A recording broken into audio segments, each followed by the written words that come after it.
예, 그리스도인 치고 오늘이 종료주일이라는 사실을 모르는 분 안 계십니다. 다 종료주일이면 아시지요? 그런데 오늘 이 종료주일에 누리는 은혜는 다 다릅니다. 이 종료주일에 하나님께서 우리에게 누리게 하시는 은혜가 있습니다. 또 종료주일의 의미를 깨달을 때 더 풍성한 은혜가 우리의 삶에 넘치게 될 줄 믿습니다. 말씀을 통해서 우리가 2000년 전 그 현장에 갈 수는 없지만 그래도 성령께서 살아서 역사하시니까 그 현장의 함성, 그 현장의 뜨거웠던 열기, 그리고 그 영광, 이런 것들을 오늘 성령께서 감동감하시면 우리가 그 은혜를 누리게 될 줄 믿습니다. 종료주일을 지내면서도 종료주일에 대한 은혜가 없다면 참 너무 아쉬울 것 같아요. 여러분, 이 종료주일에 우리 하나님께서 우리에게 부어주시는 하늘의 은혜와 복이 넘치시기를 주님의 이름으로 축복합니다. 그래서 그 현장은 아니지만 우리의 입술에서도 호산나! 라는 소리가 튀어나오고 정말 만왕의 왕 되신 주님이 날 위해서 십자가 지시러 그 예루살렘 성으로 들어가시는 그것을 깨닫는다면 그때 그 사람들이 느꼈던 그 주님을 향한 찬사와 감사와 환희와 영광이 오늘 우리에게도 그대로 전달될 수 있을 줄 믿습니다. 그것이 있어지는 그런 종료주일이 되어야 될 줄 믿습니다. 그러려면 이 종료주일에 관한 말씀을 좀 더 깊이 우리가 관찰해 보면서 더 정확한 주님께서 우리에게 주시고자 하신 은혜가 뭔가를 깨닫는 시간이 되기를 바랍니다. 그런 의미에서 제목도 평상시 이렇게 정하지 않던 제목으로 말과 나귀라는 제목을 달아봤어요. 예수님이 지금 예루살렘으로 들어가실 수도 있고 들어가지 않을 수도 있습니다. 그건 선택입니다. 들어가시면서 말을 타실 수도 있고 나귀를 타실 수도 있다. 이것도 선택입니다. 또 십자가 지심도 선택이셔요. 지실 수도 있고 안 지실 수도 있고. 근데 예수님은 예루살렘 성으로 들어가시기를 선택하셨고 말을 탈 수도 있고 나귀를 탈 수 있는데도 나귀를 선택하셨고 십자가 지실 수도 있지만 안 지실 수도 있는데 지신 것도 선택입니다. 이 주님의 선택이 우리를 구원하고 온 인류를 구원했다는 사실을 깨달으시기를 바랍니다. 주님의 이런 선택이 없었다면 오늘의 우리는 존재하지 않습니다. 이제 주님의 선택을 우리가 바라보면서 그러면 이 종료주일에 나는 어떤 선택을 할 것인가 입니다. 여러분, 이 자리에 나온 것도 여러분들의 선택인 줄 믿습니다. 호산나 외치는 것도 선택일 거예요. 이 당시에도 호산나 외치며 앞장섰던 사람들이 있었는가 하면 뒤에서 조롱하고 비난하는 사람도 있었거든요. 선택입니다.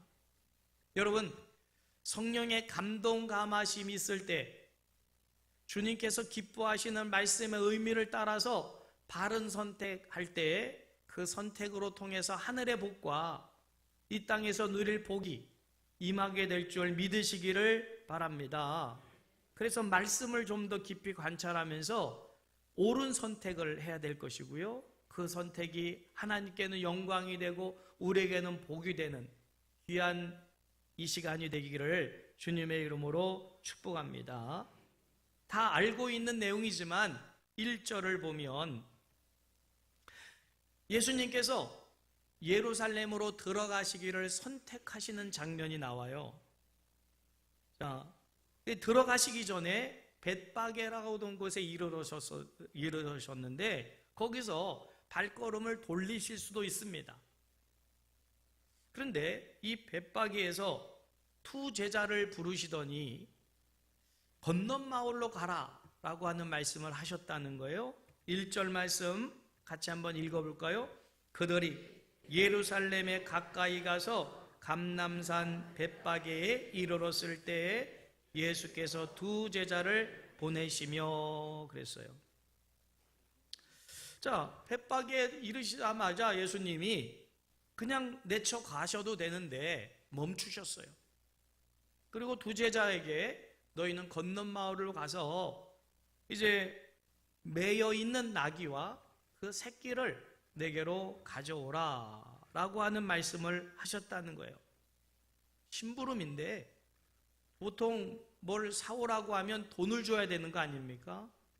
근데 돈도 주는 것도 아니고, 더더욱 이해하지 못할 말씀은 멍에 매여서 멍에가 씌어 있고 매여 있는 것이라는 것은 주인이 있다는 거예요. 여러분, 지나다니는 개가 목걸이가 있다는 것은 주인이 있다는 것입니까? 없다는 것입니까? 그거 함부로 갖다가 꼬시리시면 안 됩니다. 그건 도둑질이 돼요. 그건 주인이 있다는 거예요. 그런데 그러면 주인에게 가서 정중히 부탁을 하고 가져오라고 해도 제자들이 그 말씀을 제대로 이거를 따라야 되나 말아야 되나 싶을 텐데, 돈 주는 것도 아니시고 사오라는 것도 아니시고 주인에게 가서 허락을 받으라는 것도 아니고 무조건 가져오라는 거예요. 여러분 같으면 그런 주님의 말씀을 들을 때 어떻게 하시겠습니까? 하시겠습니까? 네. 분위기상 해야 될 것 같지요? 하셔야 되는 거예요. 납득이 안 돼요, 머리로서는. 여지껏 내가 살아온 그런 상황은 전혀 다른 얘기를 하고 계셔요. 자, 그래서 이제 제자들이 갑니다. 가는데 또 말씀하셔요. 3절에 누가 뭐라고 하거든 주님께서 쓰시겠다 하라 그러면 즉시 보내리라. 이 말도 이해가 안 돼요. 여러분, 남의 거를 가져올 때 보는 사람들이 있겠죠? 왜 풀고 가냐? 풀어 가져가냐? 라고 할 때 주님께서 쓰시겠다 하면 그냥 보낼 것이다. 이것도 또 이해가 되지 않습니다. 그 난감해하는 제자들에게 예수님께서 이렇게 말씀을 하셨어요. 4절입니다. 같이 읽겠습니다. 이는 선지자를 통하여 하신 말씀을 이루려 하심이라 일러스되. 5절. 그러면 선지자가 하신 말씀을 이루려고 하는데, 그러면 선지자가 했던 말이 뭐냐? 5절입니다. 같이 읽겠습니다. 시온 딸에게 이르되 내 왕이 네게 임하나니 그는 겸손하여 나귀 곧 멍에 매는 짐승의 새끼를 탓도다 하라 하였느니라 라는 말씀을 하시는 거예요. 두 제자가 가면서 또 남겨져 있는 12명의 제자들이 아마 그 나귀를 끌고 오기까지 이 구약의 말씀을, 이사야의 말씀을 묵상을 했을 거예요. 도대체 무슨 의미냐? 그러면 나귀를 타시겠다는 것은 그럼 지금까지 3년 동안 우리와 동고동락한 시골 촌뜨기 그 예수님이 메시아란 말 아니냐? 메시아이기 때문에 나귀 새끼를 타시겠다는 거니까 그 의미로 지금 나귀를 끌고 오라는 거 아닙니까? 자, 이들은 생각했을 거예요. 왜 예수님이 이 상식도 또 예의와 범절도 다 벗어나는 이런 일을 왜 진행하게 하셨을까? 그리고 그들에게 선지자 스가랴 아니면 이사야 선지자의 예언의 말씀을 떠올리게 하셨습니다. 그때 이들도 이 말씀을 알고 있었어요. 말씀의 의미를 깨닫는 순간 예수님은 3년 동안 자기가 같이 동고동락하던 나사렛 출신의 예수님이 아니라, 그래서 언제나 남루와 노차림으로 매일 하도 많이 걸어서 이 발에 굳은 살이 박힌 거기에 걸쳐진 샌들을 신고 있는 초라한 청년이 아니라 이분이 우리가 그렇게 기다리던 메시아라는 소리인데, 그럼 내가 믿던, 내가 따르던 이 예수님이 진짜 하나님의 아들이라는 것 아니겠습니까? 그들은 그동안 예수님과 교제하던 그 모든 이런 3년의 삶이 완전히 바뀌어지는, 뒤집어지는, 전환이 되는 경험을 하게 돼요. 여기 성경에는 그런 말이 없습니다. 그걸 증명하는 일이 나옵니다. 자, 그래서 6절에 제자들이 가서 예수께서 명하신 대로 하여 나귀와 나귀 새끼를 끌고 왔습니다. 그랬는데 어떻게 됐습니까? 예수님이 그 나귀를 타려 하니까 그들이 겉옷을 벗어서 그 나귀의 그 등에 그 옷을 얹고는 예수님이 주저하지도 아니하시고 아무렇지도 않게 그 어린 나귀에 올라타시니 겉모습은 얼마나 우스꽝스러운 모습이겠습니까마는 그들의 눈에는 우스꽝스러운 정말 실소가 나올 만한 그런 장면이 아니라 이 모습이야말로 이 땅에 오신 메시아의 모습임을 그들이 알 때 그들이 예수님이 부탁한 거 아닙니다. 호산나 외치라고 그러시진 않으셨어요. 또 누가 하자고 또 이렇게 시킨 것도 아닙니다. 그런데 예수님이 전혀 주저하지 아니하고 그렇게 나귀에 올라타실 때, 그리고 걸어 그 나귀를 몰아서 가실 때 이들이 누구랄 것도 없이 외치기 시작했다는 거예요. 호산나 다윗의 자손이여 찬송하리로다. 주의 이름으로 오시는 이여 가장 높은 곳에서 호산나 하더라 라고 외치기 시작했어요. 여러분 한번 이 장면을 상상해 보십시오. 완전히 미친 사람들입니다. 정말 우스꽝스러운 이야기예요. 이게 도대체 무슨 퍼포먼스인지 알 수가 없는 상황입니다.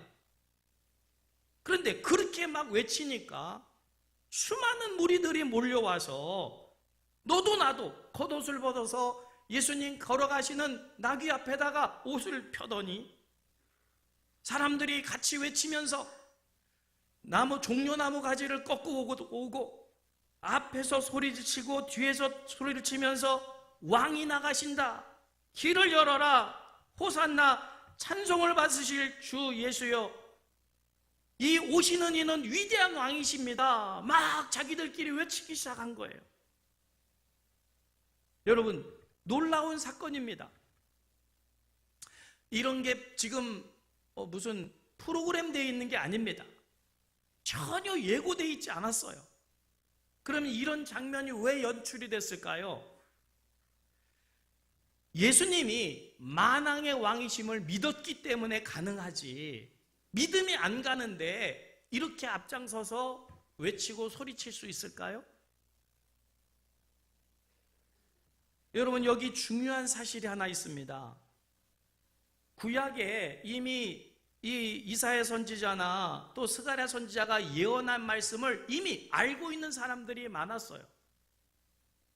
그런데 그 말씀을 예수님께서 따라 하실 때에 그렇다면 그 말씀대로 하는 그분이 예수님이구나, 만왕의 왕이시구나, 우리의 구원자시구나 라는 사실을 믿었다는 거예요. 믿지 않고는 절대로 외치지 못합니다. 알고 있는 상식으로는 소리가 나오질 않을 거예요. 여러분 주님은 오늘 이 자리에 모인 우리들에게도 이 말씀이 믿어져서 호산나 다윗의 자손이여 나를 구원하소서 외치는 믿음의 고백이 우리의 입에서 나오기를 원하실 줄 믿습니다. 이 고백이 없는 그런 종료주의라면 아무 의미가 없지요. 무슨 의미가 있겠어요? 골백 번 수천 번 종료주의를 지냈듯 고백이 없는데, 믿음이 없어서 내 입에서 나오질 않는데 그런 종료주의이 무슨 의미가 있겠습니까?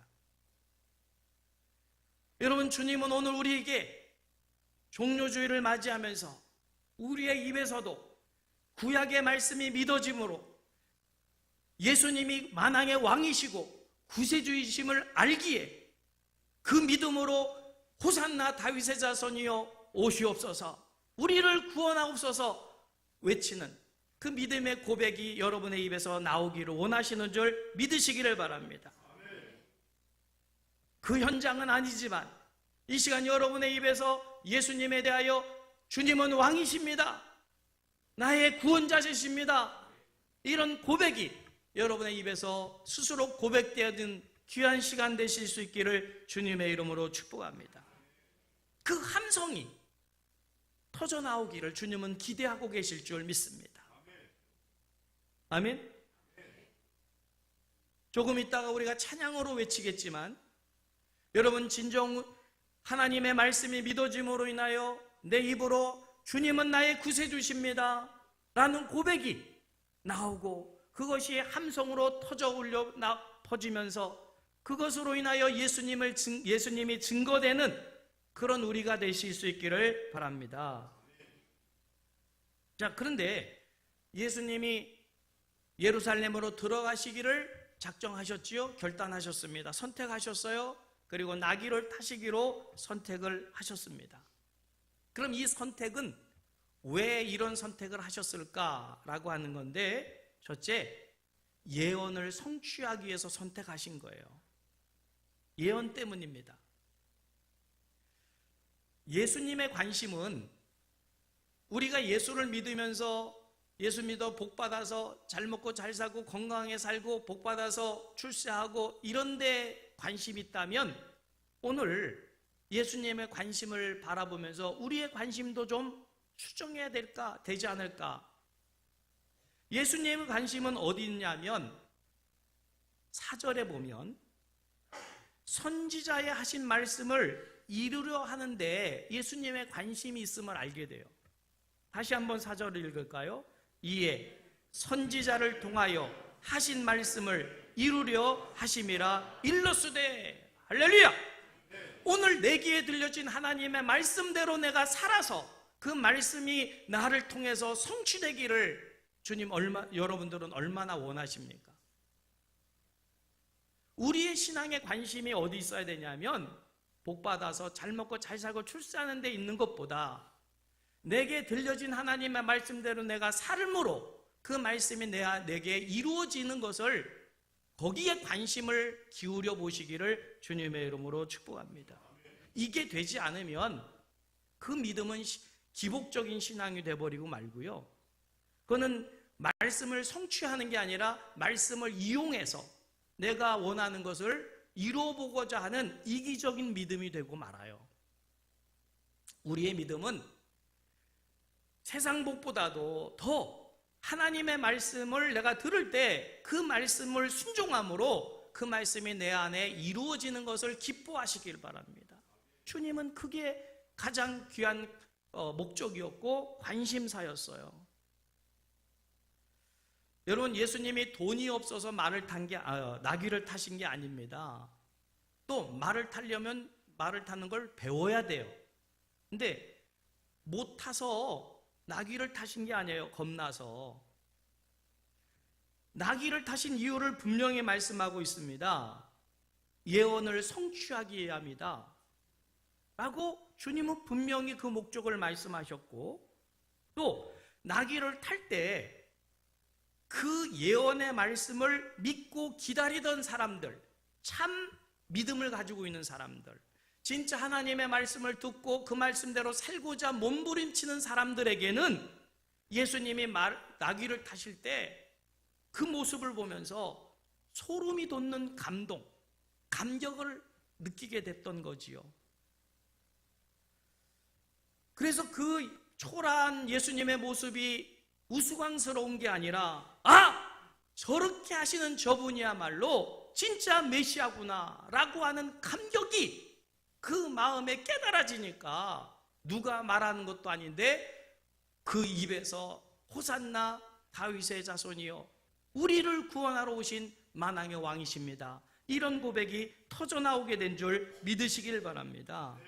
즉 예수님은 예언의 말씀을 믿고 기다리는 사람의 눈에만 띄게 말을 타지 않고 초라한 나귀를 타신 거예요. 그랬습니다. 진짜 그 말씀을 들었고 믿은 사람의 입에서는 호산나가 튀어나왔지만, 여러분, 이 말씀을 누구보다도 더 잘 알았던 대제사장들, 서기관들은 지식적으로는, 머리로는 너무나도 잘 알고 있었지만 믿지를 않아요. 그러니까 호산나라는 말이 나오질 않고, 자기들이 보기에, 눈에 보기에는 너무나도 초라한 시골 촌뜨기 청년, 그 예수님을 환영하기는커녕 그 사람들의 관심사가 예수님께로 쏠려지니까 오히려 죽이려 했던 모습을 봐요. 여러분, 믿음은 지식이 아닙니다. 하나님의 말씀을 얼마나 아느냐가 중요한 게 아니고 그 말씀대로 사느냐가 중요한 거지요. 아멘? 그게 아니면 뭐 얼마든지 이 시대에 대제사장들도 많고 서기관도 많을 거예요. 성경을 뭐 몇 독씩 하고 성경을 필사도 하고 누구보다도 많이 알고 있지만 믿어지지 않으니 호산나라는 소리가 안 나와요. 못 나오지요. 나올 수가 없지요. 오히려 호산나라고 외치는 그 무리들을 보면서 마음에 분노가 일어납니다.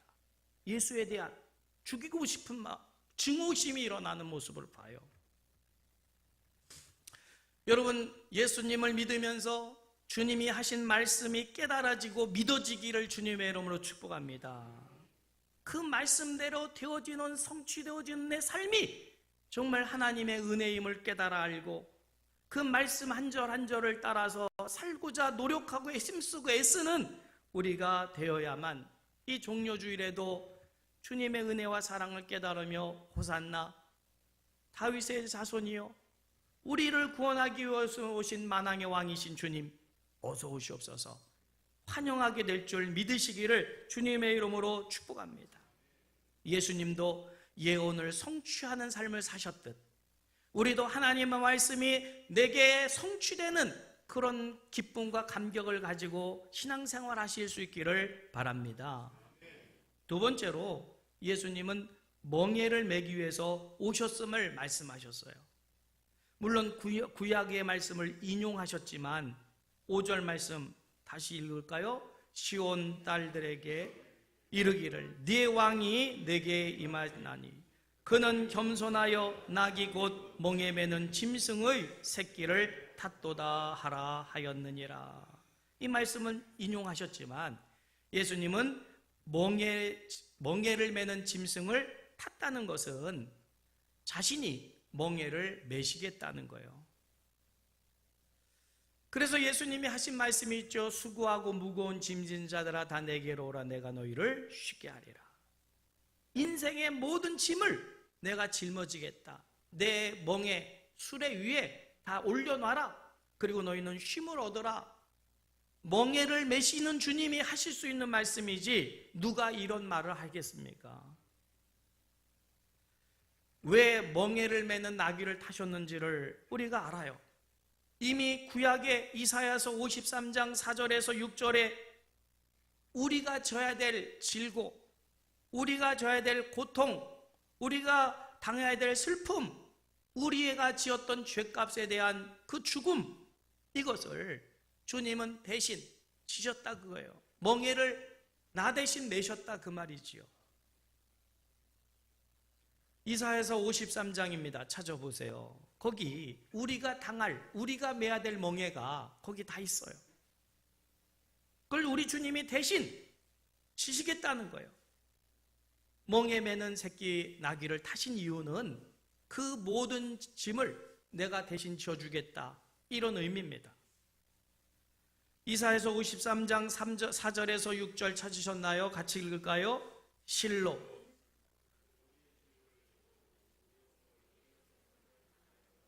우리는 생각하기를 그는 징벌을 받아서 하나님께 맞으며 고난을 당한다 하였노라. 그가 찔림은 우리의 허물을 인하며 그가 상함은 우리의 죄악을 인함이라. 그가 징계를 받음으로 우리가 평화를 누리고 그가 채찍에 맞음으로 우리가 나음을 입었도다. 우리는 다 양 같아서 그릇 행하며 각기 제 길로 갔거늘 여호와께서는 우리 무리의 죄악을 그에게 담당시키셨도다. 하나님이 지라고 하시니까 예수님은 그 멍에를 지기 위해서 어린 낙이 멍에를 매는 새끼를 타셨다는 거예요. 여러분, 아직도 내가 주님께 맡기지 못한, 내가 짊어지고 있는 무거운 멍에가 있다면 이 종료주일에 주님께서 지신 그 수레에 우리의 멍에를 다 맡기시기를 바랍니다. 맡기지 않으면 종료주일의 의미가 없어요. 여러분의 어깨를 짓누르고 있는, 여러분의 삶을 짓누르고 있는, 여러분의 영혼을 억누르고 있는 그 어떤 짐이라 할지라도 여러분, 그 짐을 주님께 맡기시기를 바랍니다. 그것이 질병일 수도 있습니다. 그것이 또 경제적인 물질일 수도 있습니다. 그것이 인간관계의 어려움일 수도 있습니다. 숱한 우리의 인생의 모든 짐, 멍에를 메신 주님은 대신 짊어지시겠다고 지셨으니까 그 주님께 다 맡기고 주님 안에 안겨서 자유함을 누리는 종료주일이 되시기를 주님의 이름으로 축복합니다. 기꺼이 맡아주시겠다고 하는데도 주님께 못 맡기면 우리는 자유를 얻을 수가 없어요. 기쁨을 누릴 수가 없어요. 여러분, 주님께 우리의 죄악의 짐과 인생의 모든 짐을 맡기고 주님께서 주시는 평안과 하늘의 그 풍성한 은혜를 누리시기를 바랍니다. 세 번째로는 예수님은 만왕의 왕 되심을 나타내셨는데, 만왕의 왕 되심을 힘으로 나타내셨냐? 아닙니다. 겸손으로 왕 되심을 나타내셨어요. 세상의 왕들은 다 힘으로 왕권을 나타냅니다. 무기로, 권력으로, 억압함으로 왕됨을 드러내요. 그러나 예수님은 그런 세상의 왕이 아닙니다. 예수님은 겸손의 왕이십니다. 자기를 낮추셨어요. 죽기까지 낮추셨어요. 그랬다고 왕대심이 사라진 게 아닙니다. 그랬다고 왕대심이 취소되는 게 아닙니다. 오히려 그 낮아짐으로 인해서 예수님이야말로 만왕의 왕이 되신 줄 믿으시기를 바랍니다. 이 종료주일에 우리가 왕 되신 주님을 누구보다도 환영하고 영접해야 되는데, 그 겸손의 왕을 우리가 왕으로 대접하는 방법이 무엇일까요? 우리도 낮아지는 거예요. 우리가 낮아지지 않고는 만왕의 왕이 자기를 버리고 십자가를 지시는 왕이신데 우리가 낮아지지 않으면 그 왕이 높아질 수 있을까요? 그 왕이 짊어진 십자가 위에 걸터 앉아가지고 주님 영광 받으세요 그러면 영광이 될까요? 주님께 제자의 발을 씻어주면서 내가 너희를 사랑한 것 같이 너희도 서로 사랑하고 또 너희도 서로 섬기라고 말씀하시는데, 우리가 예수 믿으면서 주여 주여 하면서 나는 낮아지지 않고 나는 겸손해지지 않으면서 과연 주님을 높여드릴 수 있을까요? 여러분, 우리가 겸손을 오해하면 안 됩니다. 겸손은 무조건 자기를 낮추거나 또 자기 비하를 하고 그래서 권력 앞에 무릎 꿇고 돈 앞에 아양 떨고 이런 게 아니고, 부자가 가난한 자 앞에서 들먹거리지 않고 거들먹거리지 않고 오히려 베풀어주면서 불쌍한 사람의 가난한 자의 손을 붙잡아주는 게 겸손이고요. 사장이나 회장이 말단 사원의 이야기를 귀 기울여주면서 인격적으로 대해주는 게 겸손이고요. 힘이 센 사람이 힘이 약한 그 사람을 얕보지 아니하고 오히려 그가 때리는 뺨을 맞아주는 게 겸손이겠지요. 여러분, 예수님이 로마 군병들이 체포할 때 힘이 없어서 포박을 당하십니까? 말씀 한마디만으로도 천군이 동원되고 천사가 당장 그들을 멸할 수 있지만 예수님 그 능력 사용하지 않으셨어요. 십자가에 못 박혀 돌아가실 때 당장이라도 십자가에 내려올 수 있었어요. 그들은 비난거립니다. 하나님의 아들이거든 내려와라. 못 내려와서 안 내려오신 게 아니지요. 온 인류의 죄를 짊어지려니까 그거를 겸손함으로 다 당하시는 거예요. 그래서 모든 무릎이 예수님 앞에 무릎 꿇게 하시는 거지요. 겸손 앞에는 무릎 꿇어야 됩니다. 근데 요즘 현대 교인들이 겸손하질 않아요. 여러분, 이 종료주일은 주님의 겸손을 배우는 기간이고 주님의 겸손을 본받아야 되는 종료주일인 줄 믿으시길 바랍니다. 빌립보서입니다. 2장 7절에서 10절에 주님의 겸손을 이렇게 말씀하고 있지요. 같이 읽을까요? 오히려 자기를 비워 종의 형체를 가져 사람과 같이 되었고 사람의 모양으로 나타나셨음에 자기를 낮추시고 죽기까지 복종하셨으니 그 십자가에 죽으심이라. 이러므로 하나님이 그를 지극히 높여 모든 뛰어난 이름을 주사 하늘에 있는 자들과 땅에 있는 자들과 땅 아래에 있는 자들로 모든 무릎을 예수의 이름에 꿇게 하시고. 여러분, 예수님은 왕이셔요. 만왕의 왕이셔요. 그러면 그 만왕의 왕이 지금 어디 계십니까? 어디 계시죠? 내 안에 계셔야죠. 그러면 주인이 바뀌어야 됩니다. 그동안은 내가 내 삶의 주인이었다면, 만왕의 왕을 내 마음에 모셨다면 그분이 주인이셔야지요. 아닌가요? 왕으로 섬겨야지요. 그러면 그 말씀에 순종해야지요. 왜 순종이 제사보다도 낫다 하실까요? 그거는 자를 가지고 사는 우리가 주인을 바꾸는 신앙생활을 해야 되는데 주인을 안 바꾸니까 주님께서 이 땅에 오셔서 예수 그리스도를 믿는 자들에게 내가 네 안에 네가 내 안에 거할 때 비로소 하나님의 나라가 이루어진다고 말씀하시며, 내 나라를 이루라고 하는 게 아니라 하나님의 나라가 이루어졌느냐를 묻고 계시잖아요. 여러분, 정말 예수님을, 만왕의 왕이신 예수님을 내 마음에 모셨다면 우리 안에 하나님의 나라가 이루어져야 됩니다. 그게 맞지요. 왕이 통치하는 나라가 이루어지는 거니까요. 근데 주여 주여 하면서도 진짜 왕이신 예수님이 내 안에 안 계시니까 내가 주인이어서 내 나라를 아직도 건설하고 있는 겁니다. 아집, 고집, 편견, 그건 자기 나라지 하나님의 나라가 아직 아닌 거죠. 여러분, 예수님께서 이 땅에 오신 이유는 바로 우리 안에 하나님의 나라가 건설되기 위해서, 왕으로 우리를 다스리시며 통치하시기 위해서 예수 그리스도를 믿는 자 안에 거하시겠다고 말씀하시는 줄 믿으시길 바랍니다. 그러면 그 주님 앞에 우리의 태도는 어떻게 해야 될까요? 겸손해야지요. 낮아져야지요. 아무리 내 경험과 지식과 상식을 벗어난다 할지라도 주님 말씀하시면 이해해야 될 줄 믿으시길 바랍니다. 그게 겸손입니다.